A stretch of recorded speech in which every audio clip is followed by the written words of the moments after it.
Welcome to Party of Six. We are joining you again this month, and we have a fantastic panel of people that have a lot of experience in the bar and restaurant industry. Joining us today is Cliff Kreider, who is the founding partner of Singer Compliance and owns Truck and Tap. Dave Nitzel of Dave and Dave Consulting, Aoife Halliday of the Ruckus Group, and Meenakshi Singh of, who is that? I should say, the co-founder of Sidecar, the India Bar Show, does a bunch of stuff. And then you got me, Chris Schneider. I am the host of the Bar Business Podcast. Today, we're going to dive into staffing and turnover. And so, what should be fun today is we're going to talk about it from some different perspectives, kind of from around the world.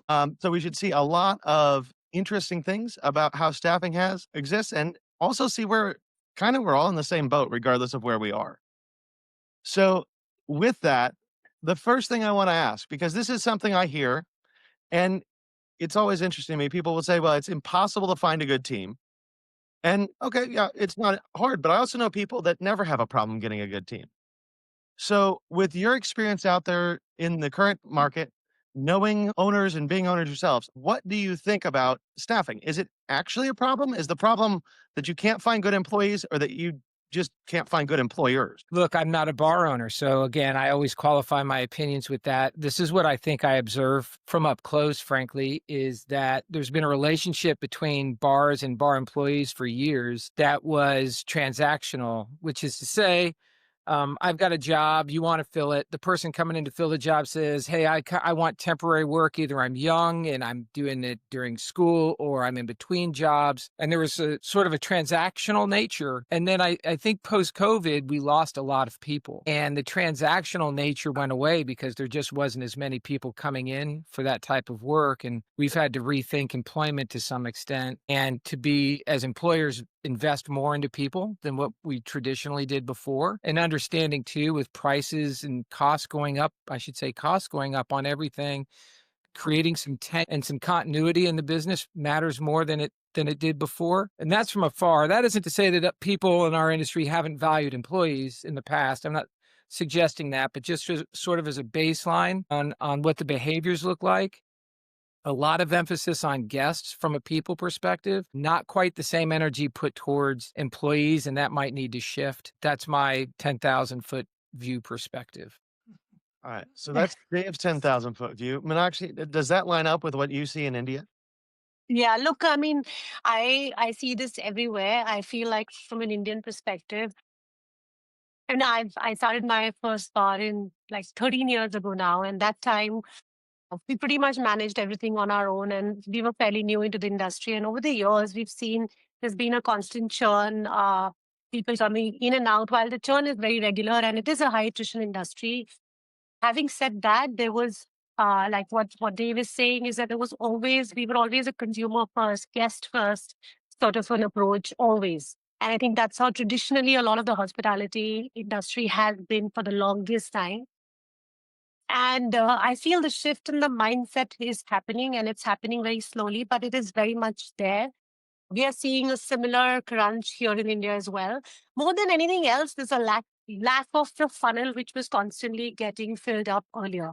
So there was a lot of younger people constantly joining into the industry, and so we could always depend on a little bit of the trainees coming in and the newer people getting trained constantly. And of course, people are moving and to larger jobs or to, but there was not so much industry shift happening in the past. I think post COVID, we've seen a lot of the middle management level people have left the industry for quality of time that they wanted to spend. There was a lot of flexi time that they got. They got a lot of time with their families. So I think all of that changed perspective and shifted that. There's been a big correction, I would say, in the industry standards in terms of salaries and take home and the kind of policies also that we are seeing, which I think is really positive.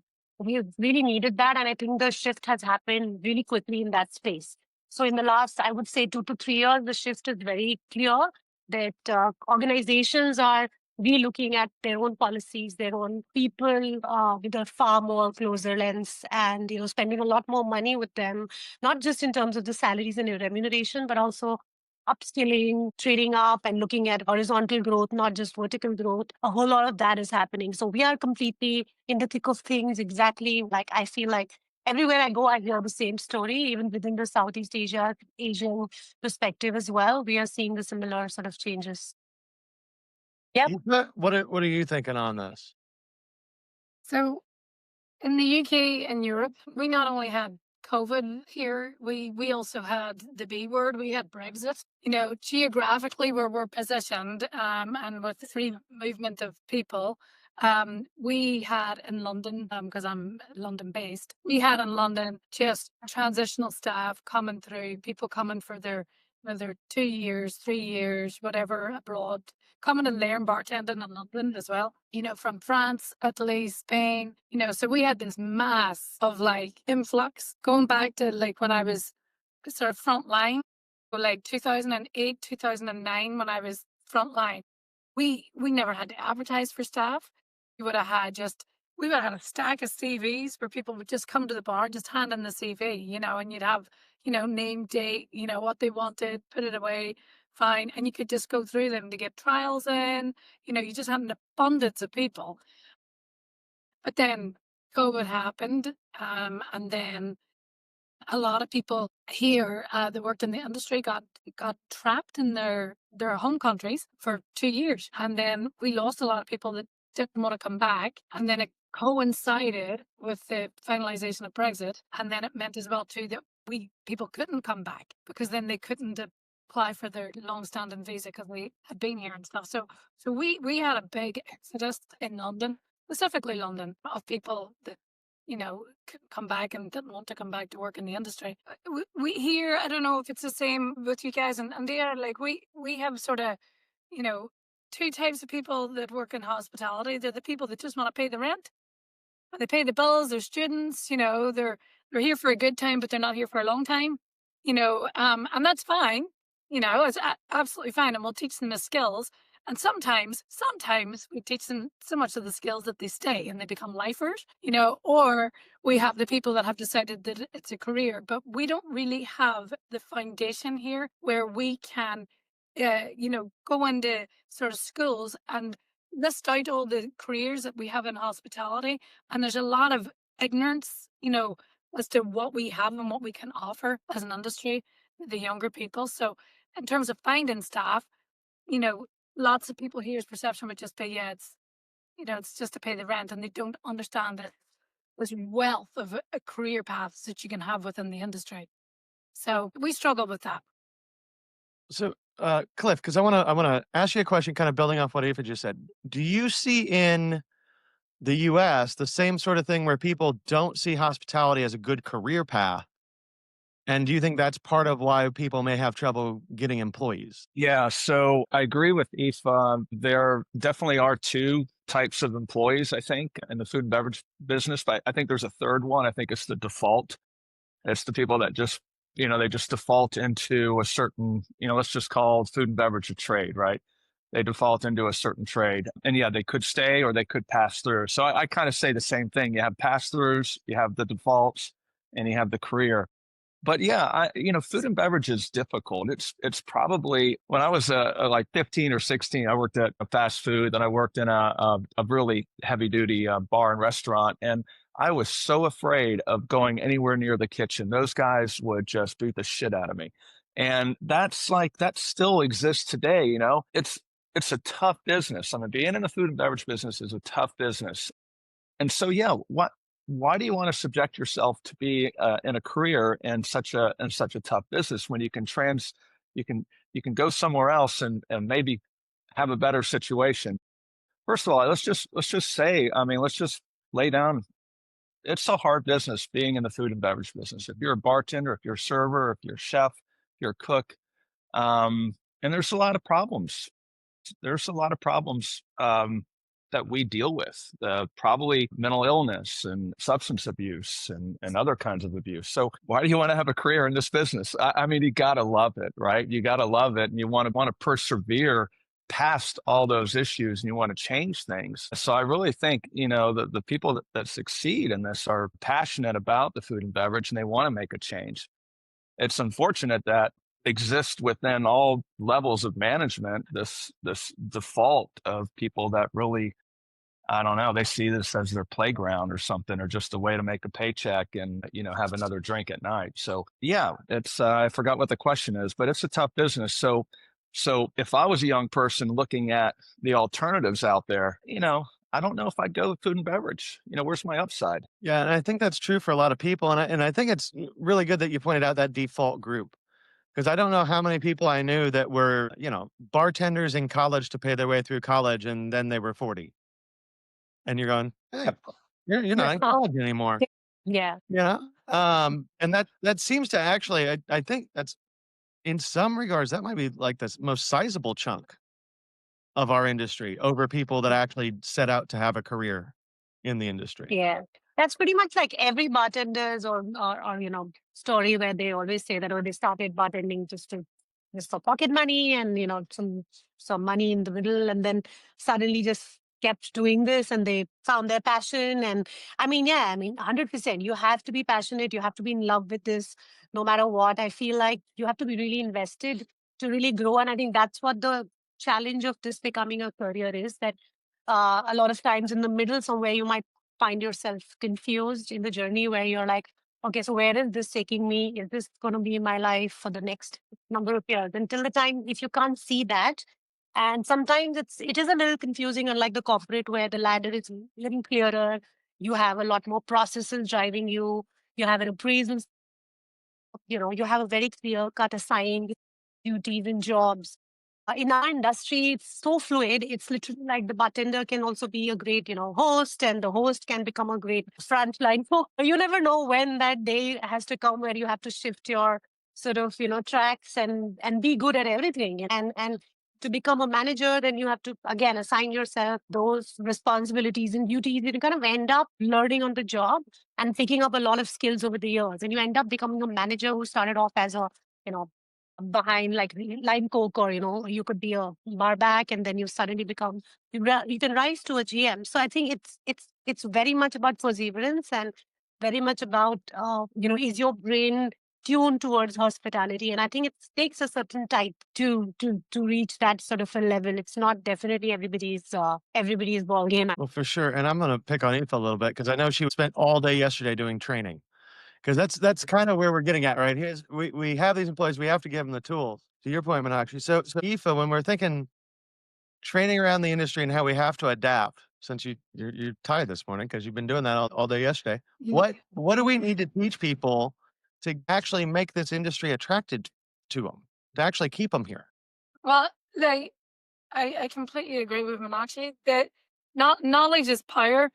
A lot of people that come into the industry, they don't understand what lies beneath, and the amazing careers and the amazing journeys that they can go on. Again, they might come in and they start as a host, and then the next thing they know, their passion's in the kitchen. I do think it's about training and investing in your people. You know, and making sure that they're fully aware that all these things are going on. Like the reason that I ended up working in bars and restaurants, I worked in retail, just part time pocket money. And then when I went to university, I spent my student loan in the first week and I had to get a job. So I got a job in a bar and had to pay my way through university. So I loved being in bars and I loved partying. And I thought, oh, this is great. I can save money and I can still go out and, you know, I can still listen to great music and have a boogie on a Friday night and, it's not going to cost me any money. So that's how I fell into it. And when I came to London, it was all pubs and stuff that I worked in. But then when I came to London, I joined a group. It was the first time that anybody has ever said, okay, your induction's done. You're going to come in on Tuesday and this guy's going to teach you how to make drinks. And I was like, what? I've been working in pubs for years. I know how to make a drink. And they were like, no, no, no, you're going to come in. He's going to teach you how to make drinks and, this and teach you your service and all of this. And I sat in that training and it was the first proper time that somebody had invested into training me how to work behind a bar.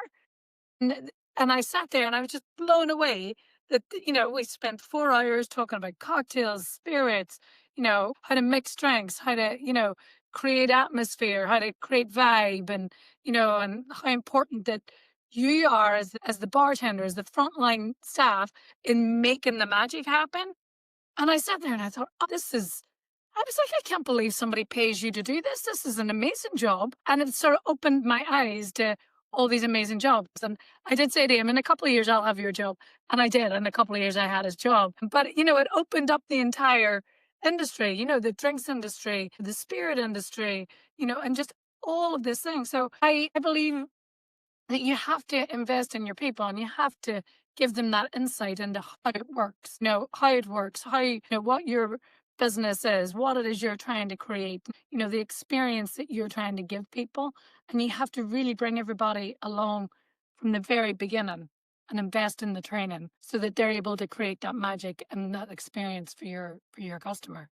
Chris, to kind of run with that a little bit more too, I think it's incumbent upon the ownership to make that happen. Uh, So, a lot of this is you talk about the employees and getting them to stay, but getting them to stay means that we create a path and a conversation. So, for example, I was recently doing a talk and a gentleman in the back raised his hand and I was talking about the importance of doing one-on-ones, which isn't something that I think we naturally do in this industry. I don't see it.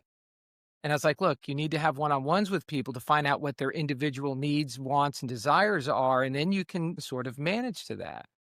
And this gentleman raised his hand in the back and he goes, Dave, he goes, basically, bah humbug, that doesn't work. I do one-on-ones and nobody cares. And I was like, that's rare. Like, I haven't really ever seen nobody care about that. So I was like, tell me more. And he said, well, I told everyone that if they want to have a one-on-one with me, that they can come see me anytime. I just kind of laughed and I said, no, man, that's not how that goes. Like, it's our responsibility as the owner and leader to schedule unique, and this isn't a performance review. This is you getting to know your team. And frankly, selfishly, we need to slow down the turnover because, what's churn? One person's about $4,000 ahead in turnover, and people say, oh, that can't be. Do the math, and it's about right. And what would your life look like? What's your life look like at 100, 200% turnover? What would your life look like at 10% turnover? And if everyone knows what you know and you've invested them and we've got everyone moving in the same direction and no one's leaving, suddenly as an owner, you have something called time and options, which is hard to find. Cliff has time and options. I know this about Cliff. Cliff has time and options because he doesn't have massive turnover and because he invests in his team. And it's very clear to him what his team wants, and it's very clear to his team what he wants. So anyway, without going too far in, my point is it starts at the top, and owners have to change the culture of their business if they want to change the culture of their business and invest in people and understand them at a more, yes, personal level and professional level. Final point, I said this in that same talk. Show me a career where I can start as a dishwasher and be an owner in like 5 or 6 easy steps. It's an incredible industry to work in. It's an incredible career with a rocket ship trajectory if we let people know what that path is. And I'll shut up. Dave, you're good. Real quick though, I want to go to Cliff because you called him out, so I want to give him a chance to tell us about time and options a little bit. I think what we've done a good job here is creating a bench, right? So, and we had those success stories. One of our beloved general managers was he started as a customer, a balding, purple-haired punk rock drummer, little chubby guy, but everybody loved him. And so he started as a bar back and went to bartender, went to assistant manager, and went to GM. But it's a tough business, and he works somewhere else now. But while he was here, it was fantastic. And so we've had those stories. We've got 2 bars right now that probably have the same crew that have been there pre-COVID. Maybe one turnover, things happen, but where we just lost somebody at our Woodstock location, and someone was telling me about it with a tear in their eye. So it's we've got a good team, we've got a good culture. While they're here, they need to be, they figure out where their role is. You know, we've got 2 locations that have kitchens, and the dynamics are a little bit different. But again, turnover is low. I just think you've got to. It's a philosophical question, really. I mean, it's and it transcends economics. So you just got to do the right thing to your employees. And Dave knows a little bit about it. Like Dave, give me some books. I'm going to pass the books out. See who one of your books sparks with. Little things like that. It's not like I'm just running around having one-on-ones with people, but take some time to pull somebody aside and give them a compliment, hand them a book, ask them how they are. I mean, that goes a long way. But our general managers and our assistant managers have come from the ground up.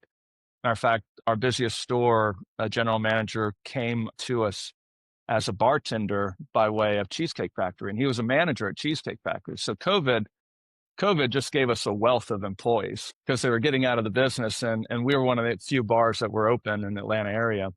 And so we got some talent. And so he's been there since COVID. And so again, from the top down, it creates a culture and it gives us options. So Dave's absolutely right. Yeah, I feel like key word to pick up from there is culture, and it's a lot about culture building. It's about like your DNA as the founder, which is going all the way to the person who's at the gate, to the person who's even washing the dishes. What we've seen is that we looked at a bunch of things 2 years ago where we were like, okay, so it's a really fun exercise that we've started doing every 3 months. We've done a few things and looked at internally and what like one is of course you're always available to talk to you, but in the second level, of course, onus is on the owners and onus is on the founders to take that call. You can't just hire an HR manager and expect them to spin things around, and they will never understand or feel the way you feel actually about your business. And one of the great things that came out of that exercise 2 years ago was that we saw a bunch of people who came up to us and were shared things like staff meals, and we would like to have longer breaks, or we would like to have we are okay to work extra, but we would like this a nice smoking area and stuff like that. It really worked because we went back to be like, hey, listen, this is important. This is back at the house stuff, which is not really giving you making your money per se, but there is something called comfort of the team. There is something called a system, and like just creating that environment, right? And then we started doing the family meals and a bunch of things that we sort of turned a few things around, and we could see the overall general happiness, like how people work for people, and we always say that they don't really work for any organization. They're working because their manager is a good manager, or sometimes they leave because their manager is not good enough. Whichever way you look at it, and if that is where you have to look at, and I think when you should ask those questions as a founder yourself, if you're seeing things shift too fast, you should definitely look at your own managers and see, is their behavior different in front of you, and is their behavior different in front of the employees? Are they behind your back, not treating your team nicely with respect? I mean, at the end of it, with comfort, are they giving that sort of space to grow, to have it, just have a space to vent out sometimes, once I remember a few years back, someone came up to me and, while they were leaving, I was very upset and I was like, what happened? Like, you were doing so well and we were so happy with your performance. We were looking at shifting you to the next bar at a more seat.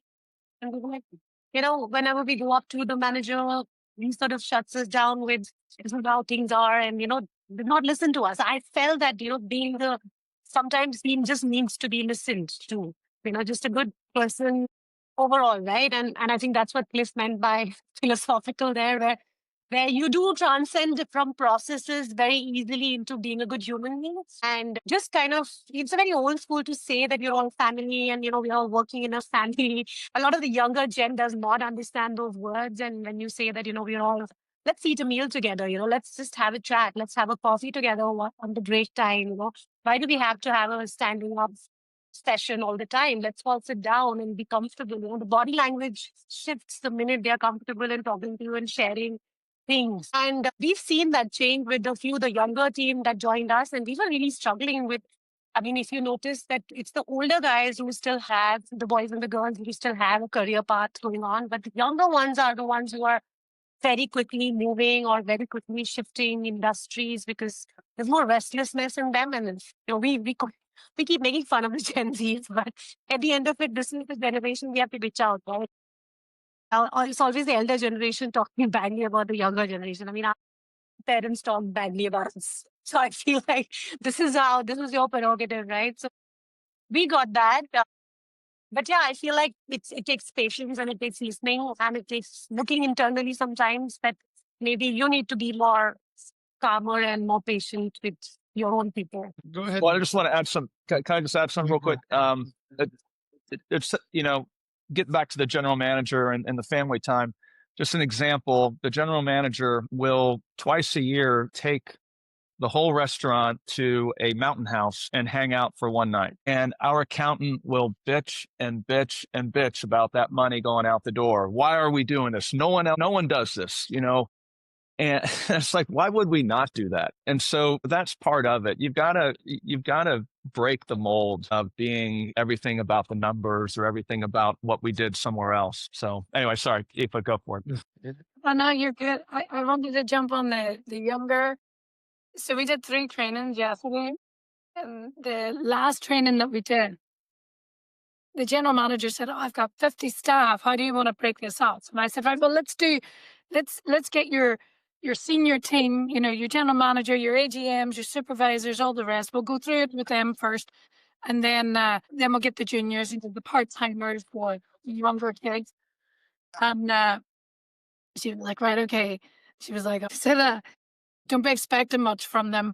You know, don't, yeah, you shouldn't be like, you know." So our expectations going into that training last night, and it was myself and Aunt Dave, Dave knows my business partner. And our expectations going into that training, we were like, "Oh, how are we going to do this?" We thought we were going to be sitting with, you know, 23 Gen Zs looking at us like we were, you know, sort of dinosaurs and crazy, you know, and what are we talking about, and, you know, kind of thing. She set us up with this expectation, and it was the best training of the day. She like they were so engaged. They were having so much fun. And because they don't see one another because it's such a big team, you know, it was really good to get them together, you know, to understand each other's roles within the business. It's quite multifaceted, this business we were in. You know, and they got on. We had them broke up into groups, and it was the most energetic and the most fun training we did all day. It was the same training, but the 3 different groups of people, and it was really good. So yeah, I think sometimes our perception of the younger ones, it blew me away yesterday, because I was like, oh, there's a lot of moaning in the media and in the press about, you know, they don't know how to work, their work ethic, they're so distracted, you know, and all the rest. But they were so engaged yesterday, and it was really refreshing to see. So yeah, I think we underestimate them. That is so true, and I think part of that is that for whatever reason, we've gotten this idea that, like, Gen Z is lazy or Gen Z is this or that, right? And we take those preconceived notions in, and then it just we're shooting ourselves in the foot. And something I like to tell people a lot of times is how you treat your employees is how they treat your customers.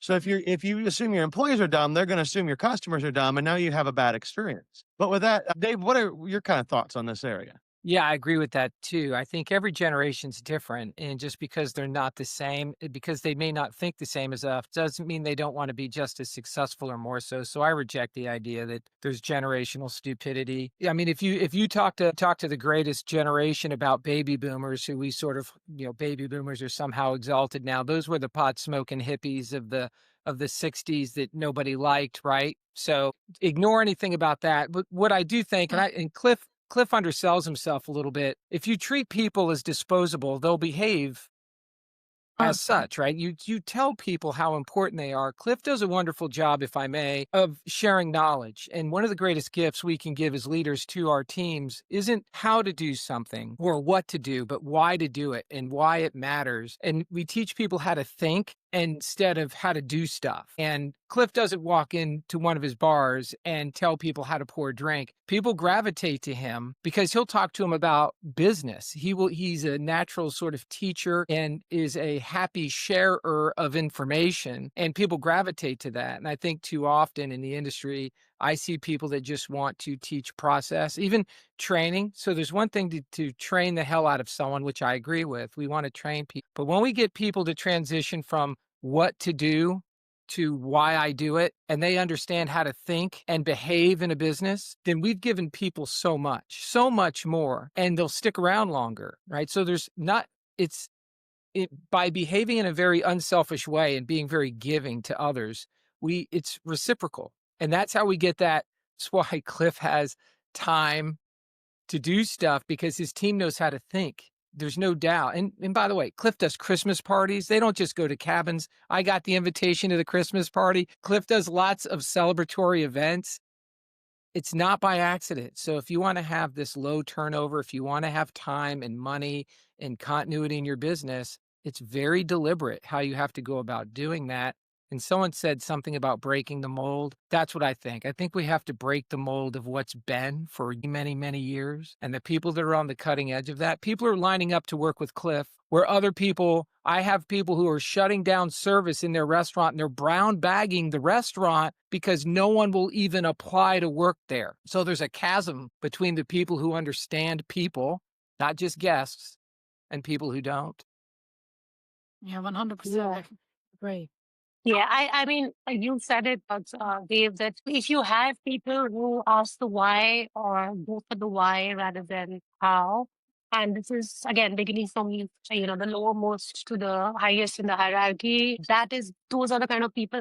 I also feel that they're at the same time you also have while your investment in the human resources definitely, something which is right now of prime importance, and that's what we are discussing and why of it. But also at the same time, for you to understand that which is where and how do you want to do this intervention? Because this is where the generation and the age and the career and the paths are going. So while you might have a vertical growth, you also need horizontal. There are many, many younger ones who want to know more about how is this business run. Many people have come up to me and said, "You want to be a bar owner?" I didn't have the guts to go up to, the person I was working with, whatever, when I was 5 years down into my own career to say that, hey, how do you own this thing? And I want to own this one day. But today's young ones do come up to you and they will ask you this, that I want to open a bar. How did you do this? What did you do? How did you get the money? Who are these people? How do you get the concept? And it's interesting because I like that. I like the fact that they are questioning and they are questioning you, and they don't have the inhibition is much lower. The social norms are not as stringent. They're also like when we talk about also India, there's always been a lot more difference between the blue collar jobs and the white collar jobs. I came from a corporate job moving into a hospitality industry where we ended up washroom one day where somebody, I had to clean the pot, because you have to do it one fine day. Nobody to clean it. It's a Friday night. You do it. Your MBA doesn't count here. Your background, doesn't count here. So, and I think that's where the mixing of the setup is, where you say that okay, now is the time where the generation and the people who are working with you today are way different from the ones that worked with you 5 years back. 5 years back, 10 years back, because they were just working because they were like, oh, this is a great bar, pays you good money, founders, won some awards. They're going for that.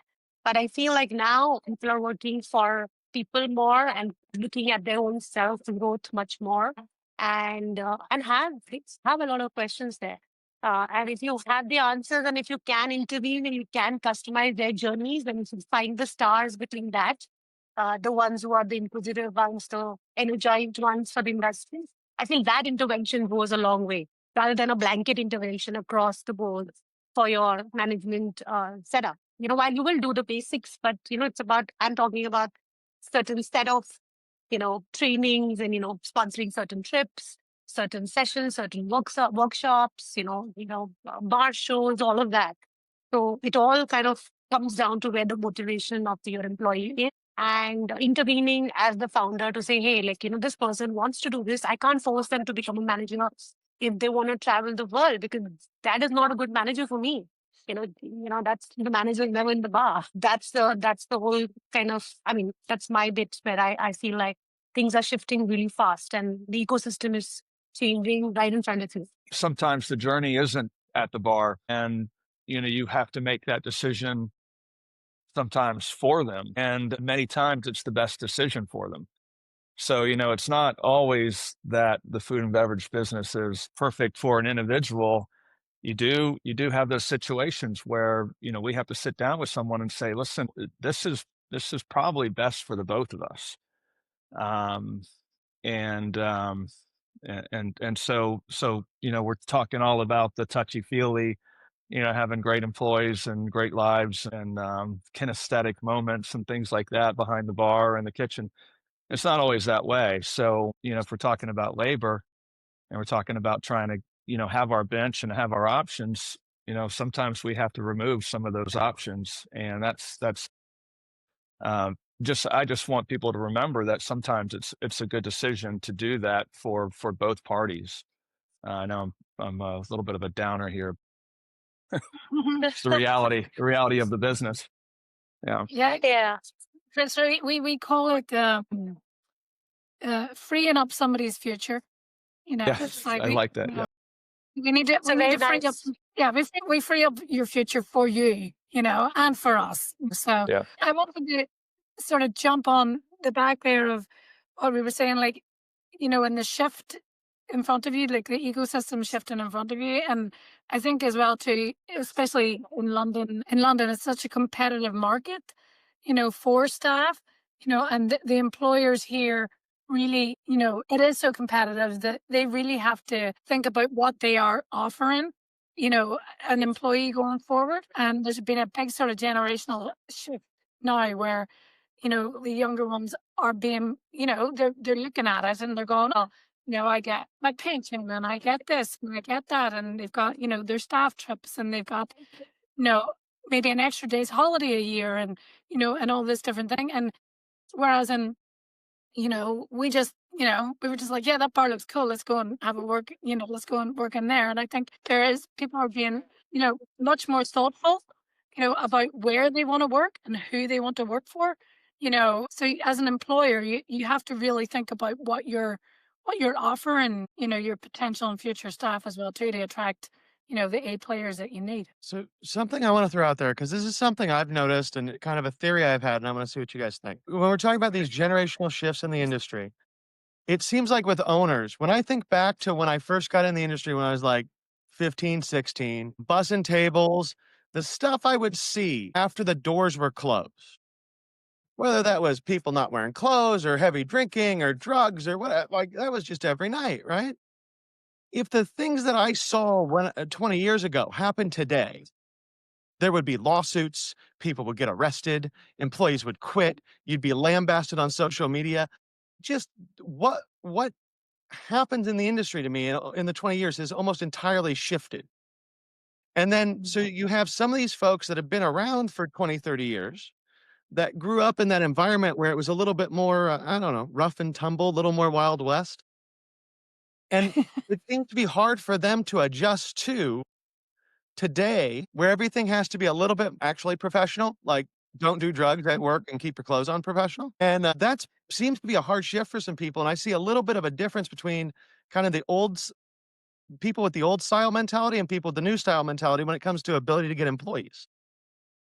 Yeah, those are the ones we're talking about when we say dinosaurs. Those are the Yeah. dinosaurs. That's why they're extinct, and I feel like there's a reason why they are sort of getting out of the industry, or maybe are finding it very tough to find people to work with them. Because if you're not moving with the times, and if maybe okay, 20 years ago this was the norm, and this is how things happen. It's not the norm now. It's not something you can just get away with. And I think if you don't have that mentality, which is where you're constantly learning and growing. That is a learner's mindset, right? So if you don't have the learner's mindset, that could be very dangerous and counterproductive too. I have met many very, very, very senior people in the industry who'd be like, this is how we used to do things, and this is how things have to be. And those are the people who are getting canceled now constantly with the younger ones. And in all honesty, I also feel that that's healthy because we don't want that to happen again to anybody if they did do all those things behind those doors. I mean, good riddance. Dave, I see you over Same. there. I was just gonna say, Dave, I see you taking notes over there. So I'm wondering what you're writing Oh down. yeah, look, I always take lots of notes during a right just to track the conversation. No, look, I was actually thinking while Meenakshi was talking, I was thinking about, last episode we talked about why do you own a bar?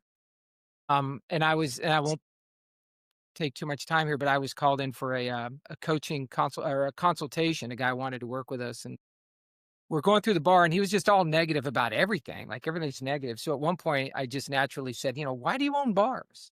He said, I own bars so I can have sex with college girls. He was in a college town. And I was like, oh, all right. Well, like he had no entry. Like, he couldn't have been. All this guy wanted to, that's the only reason. I was like, nothing else. He's like, no, he goes, I make a ton of money and I want to have sex with young girls. And I was like, all right, dude, well, probably not my, I wasn't, I didn't like plant my holy flag and say, I'm not working with you.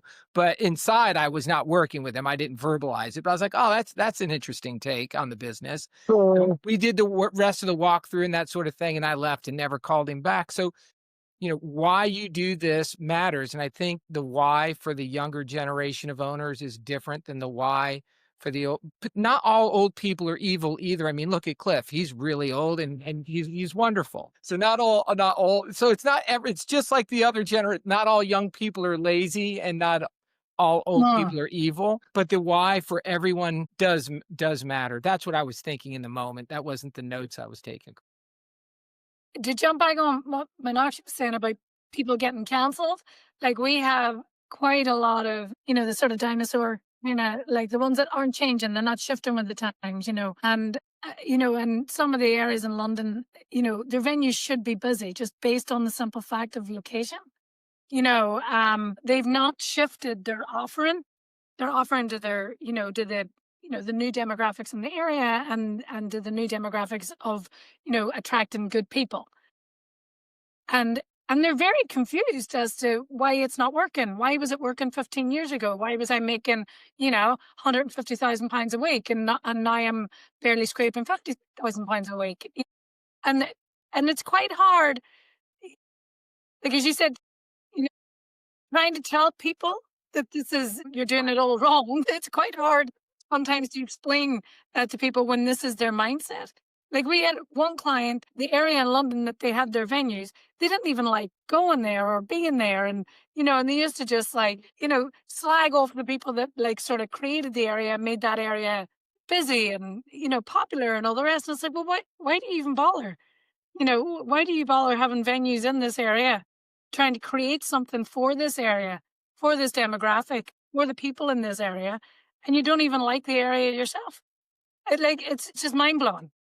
Just to add to, we were talking about just two bits of it's a really unsafe environment for women to work in. I mean, and if you see 20 years ago, 25 years ago, countries like India didn't even have women in the bar. They would never women behind the bar, in the kitchen, because these were the really unsafe spaces. And the fact that there's a shift, the fact that we are living in a far more inclusive, verbal, vocal world, even if you think of doing something, you better not, right?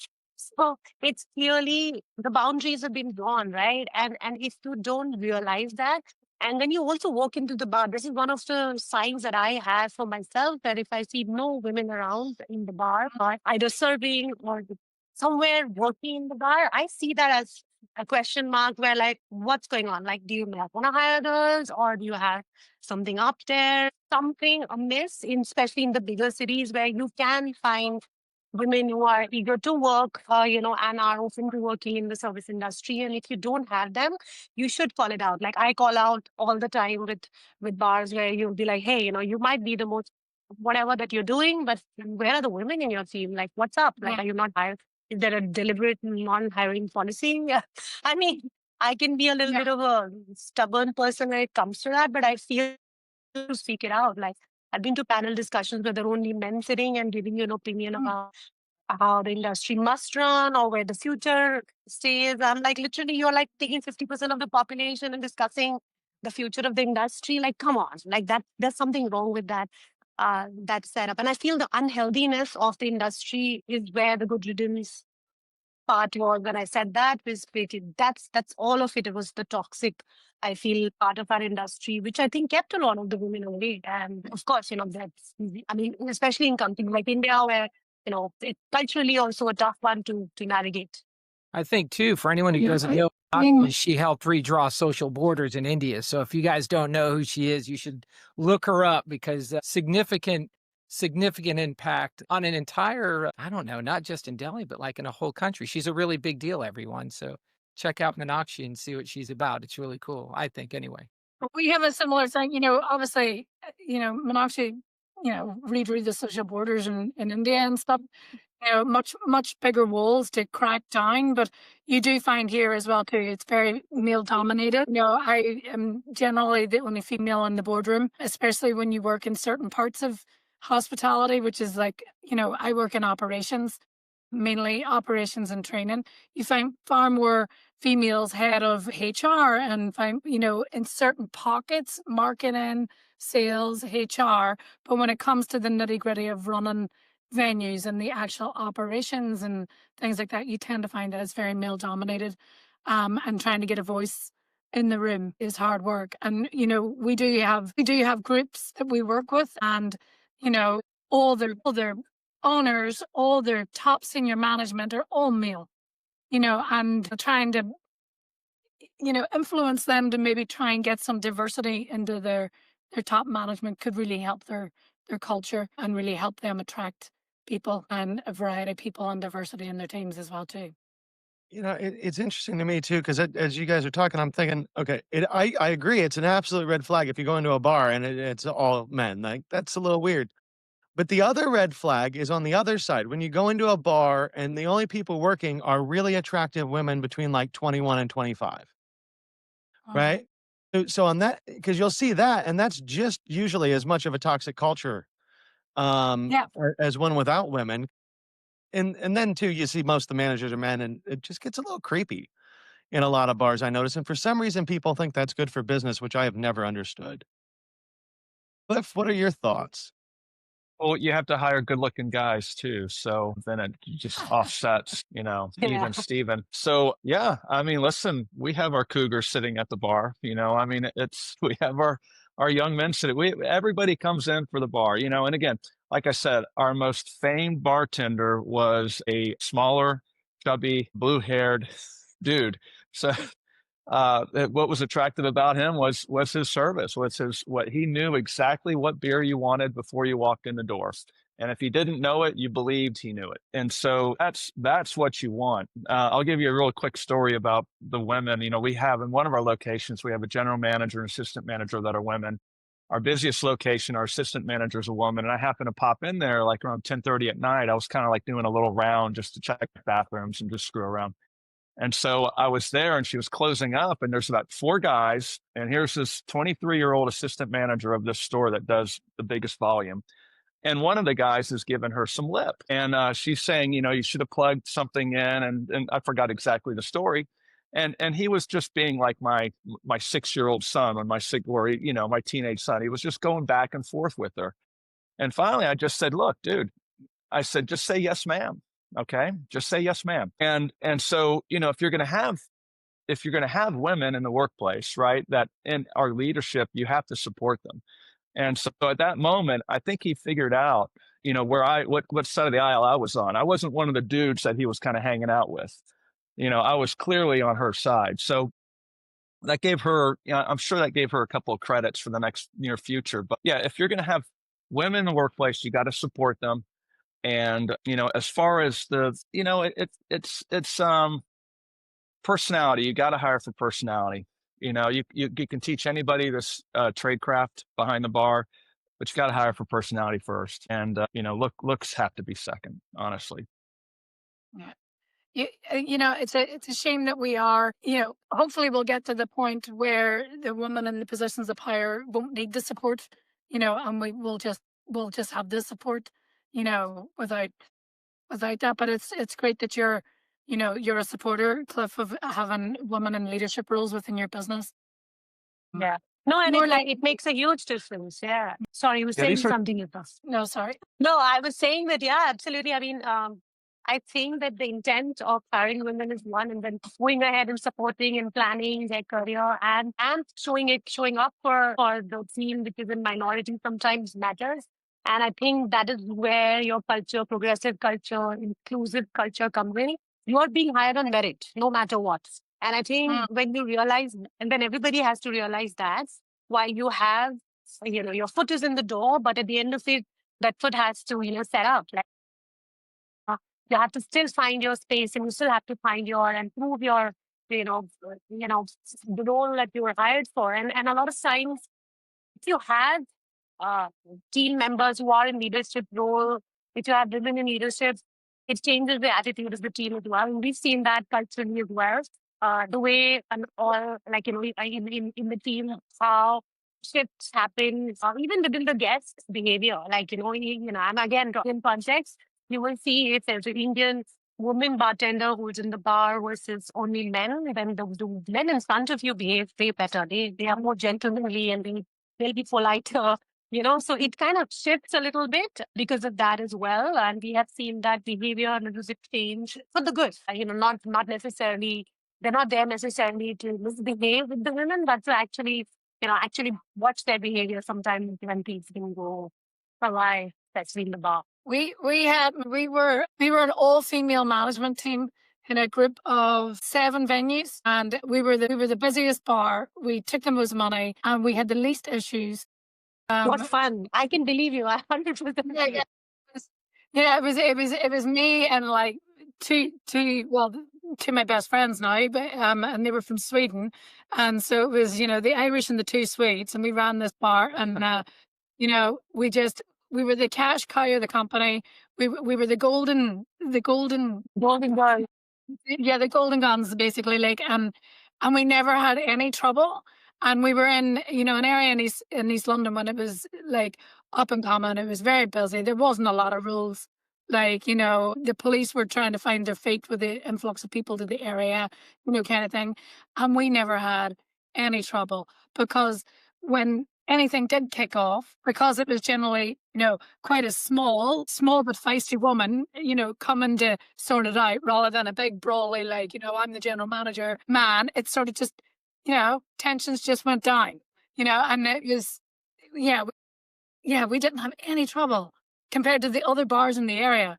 It's sort of cluster effect that we had in the area. But yeah, it was great. Yeah, and then that sort of became their hiring policy at the company. It was like trying to get, an all-female management team to run their high-powered sort of, dodgy East London bars. And I think what you just pointed out cannot be like understated. The fact that if you have 2 people about to get into it, right? Dude, if I jump in the middle, I'm just getting punched. Yeah.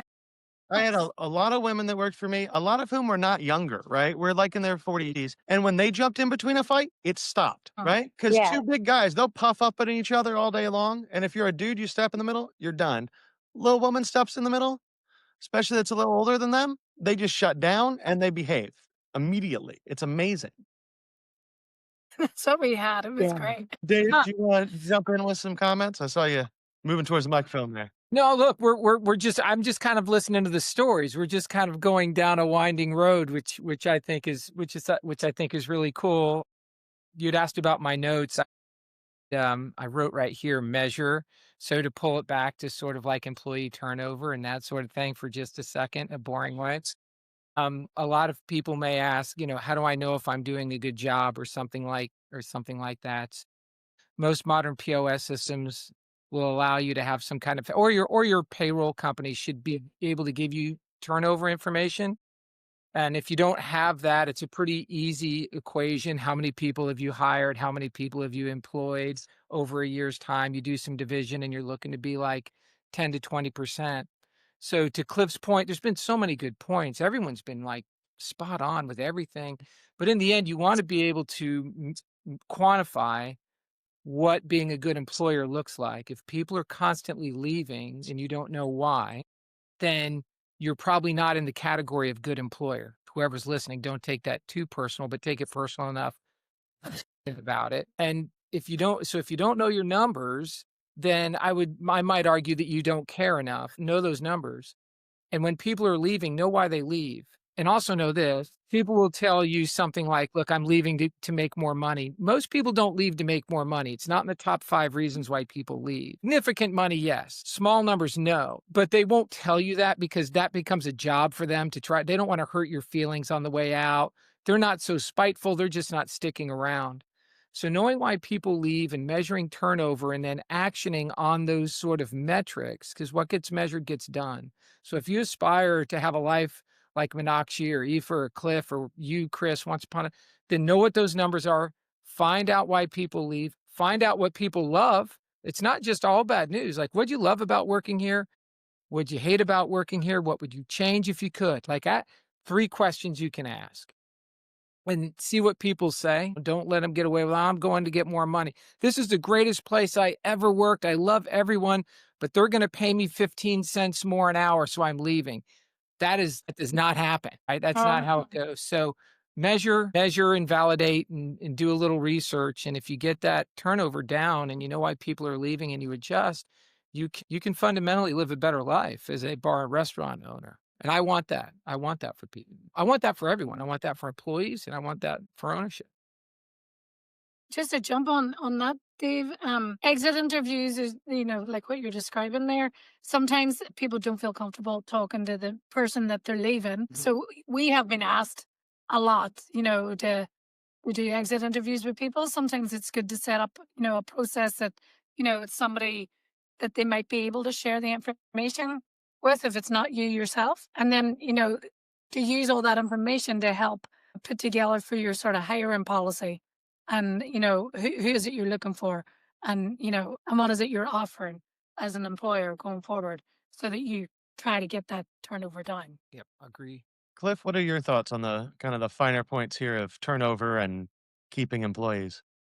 I mean, I think that's a great, we're losing a young lady to, her chosen career. She was a college girl and graduated, came in here, and so she's off to a position in a profession. So perfect example. I didn't really think about just pulling her aside and saying, hey, tell me the good, the bad, the ugly about working here. You got to look to yourself. I mean, and look to your why. Ask why. I think Dave, that's perfect. Ask why and change things if you're not getting the answers that you want to hear.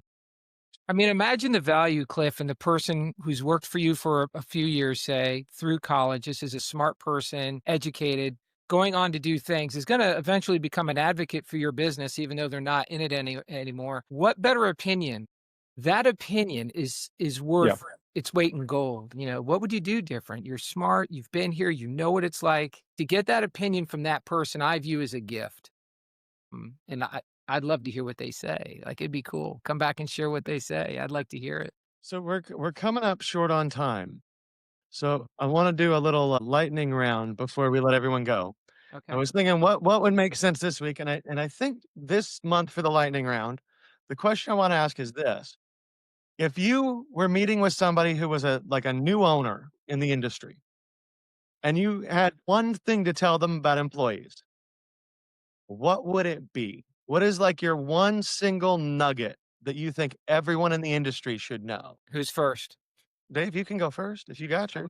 I would say treat your employees with the same care, with the same or more care and vigor as you do your guests. So we get super focused on the guest experience and then sort of ignore the importance of the people that need to deliver on that experience. I would say as an employer, trust your gut. We had a phrase that we used to use, which was hire slow but fire fast. So if somebody was, you know, if you could spot it in the first week that they're doing something that, not quite right, doesn't quite sit right with you, but we could get over it. It's a huge warning sign. So yeah, hire slow, fire fast. Good one. I would say like Oh, good one. treat your team like your family. Definitely something it's a little old school again, but going back to a lot of the shifting environment today, I feel like we need to go back to some of those uh, original way of seeing those things. Yeah, and I'll add, the family part is pretty good, but it's hard to fire family. So, I think you've got to have like some tough empathy.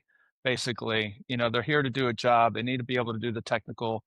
But if you're screwing up, I mean, exactly, you got to give them feedback. So communication. So keep the lines of communication open, but have some empathy as well. And mine would be that not all turnover is bad because we have some folks that are just here for a transient job. They're in college, they're going to move on. And the best thing we can do to keep everyone else happy with us and to keep our current team happy is when those people matriculate out to be really excited for them and really supportive of them moving on when they have a better life, because then everyone else sees that we care more about people's lives than about just what we're doing inside the bar. So with that, everyone, thank you so much for joining us. This has been another great conversation. We are going to do this again next month where we will talk about something. If you're listening to this and you are curious about what we're going to talk about, or you want to Tell us what you would like us to talk about. Yeah. Drop a comment on this video, and we will take a look at that and take all those into consideration. If anyone ever wants to reach out to us for any reason, hit us on YouTube, or you can hit any of the 5 of us on LinkedIn. And we look forward to seeing you all next month.